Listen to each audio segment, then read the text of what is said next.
పర్వాలేదు బాగుంది. ఎందుకు మీకు పర్వాలేదు బాగుంది అనిపిస్తుంది పరిపాలన? ఇప్పుడు ఈ ఫ్రీ బస్ పెట్టడం వల్ల ఆ. లేడీస్ ఎక్కువ అంటే వెళ్తున్నారు. ఫ్రీ బస్ వల్ల ఉపయోగం ఉందంటారా లేదంటారా అసలు? లేదు కదా ఏం ఉపయోగం. అంటే ఆడవాళ్ళకి మహిళలకు చాలా ఉపయోగకరంగా అంటే ఉపయోగకరం ఉద్యోగం. కాదండి. ఇంట్లో ఉన్న వాడాళ్ళు కూడా వెళ్తున్నారు కదా, ఇబ్బంది అవుతుంది అట్లా. మళ్ళీ ఇప్పుడు ఈ రైతు బంధు ఉంది కదండి, ఎవరికైనా వాళ్ళకు రైతు బంధు రావట్లేదు.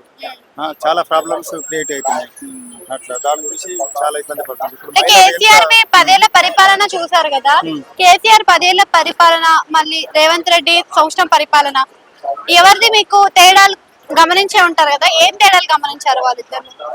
తేడాలంటే ఏంటంటే చాలా పర్వాలేదు. ఇప్పుడు ఆయన పరిపాలన ఆయన, ఈయన పరిపాలన ఈయనది. కొద్దిగా తేడా చాలా డిఫరెన్స్ ఉంది. అయితే ఈయన వచ్చిన దగ్గర నుంచి హైడ్రా అనే ఒక కొత్త సిస్టమ్ ని తీసుకొచ్చాడు కదా, దాని వల్ల ఉపయోగం ఉందంటారా లేదంటారా? ఉపయోగం అంటే కబ్జా చేసుడు తప్పే కదండి, అది 100% కరెక్టే. కానీ చాలా ప్రాబ్లమ్స్ క్రియేట్ అవుతున్నాయి సిటీలో. అయితే ఇప్పుడు సర్వేలు చేస్తున్నారు కదా, సర్వే వల్ల ఉపయోగం ఉందంటారా? మరి ఏ విధంగా? ఉపయోగం కరెక్ట్ చేస్తే ఉపయోగం ఉంది, లేకుంటే లేదండి. కరెక్ట్ చేయాలి సర్వే. అంటే గరీబ్ ఎవరైతే పూర్ ఉంటారో వాళ్ళకి కరెక్ట్ రిజల్ట్ రావాలి, అయితే బాగుంటది. ఉన్న వాళ్ళకి ఇచ్చి మళ్ళీ లేని వాళ్ళకి చేస్తే మళ్ళీ తేడా అంతే ఉంటుంది. కరెక్ట్ సర్వే చేస్తే బాగుంటది, అది 100% కరెక్ట్.